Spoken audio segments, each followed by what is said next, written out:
అయినా కూడా ఇది నా జీవితంలో మర్చిపోలేను.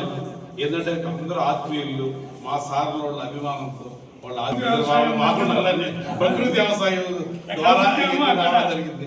ఇంకొక చిన్న విషయం ఇందాక చెప్పడం అది మిస్ అయింది, అది మీరు జాగ్రత్తగా వినాలి. ఇప్పుడు ఈ ప్రకృతి వ్యవసాయం ద్వారా 4 తరాల వ్యక్తులు మా ఇంట్లో జీవిస్తున్నారు. అది ఏమిటంటే నేను ఉన్నాను, మా అబ్బాయి హర్ష ఆయన ఉన్నాడు, మా హర్ష కొడుకు ఫస్ట్ క్లాస్ స్కూల్కి పోతున్నాడు, 3 తరాలు. మా అమ్మ నాన్న కూడా ఉన్నారు. విధంగా ఒకే ఇంట్లో ఉండే రోజుల్లో 4 జనరేషన్స్ మనుషులు ఒక కుటుంబాల్లో ఉండడం అనేది 2 రకాలు. ఏదో ముక్కుబడిగా అలా ఉండడం అనేది ఒక రకం, ఫ్రెండ్లీగా హ్యాపీనెస్గా ఉండడం అనేది ఒకటి. ఈ ప్రకృతి వ్యవసాయం ద్వారా 4 తరాల వ్యక్తులు ఒకే ఇంట్లో ఉండడం. ఎందుకు ఏం చెప్తున్నాం అంటే వాళ్ళు ఏదైనా బయట ఏదైనా ఏరే ఊళ్ళు కుదరదు. కేవలం ప్రకృతి వ్యవసాయం వల్ల ఒకే ఇంట్లో ఉండడం, 4 తరాల జనరేషన్ కలపడం ఈ రోజుల్లో అదొక ఆదర్శంగా నిలిచింది. Okay, thank you. ఈ సార్లు అందరికీ కూడా నా హృదయపూర్వక కృతజ్ఞతలు ధన్యవాదాలు తెలియజేస్తాను.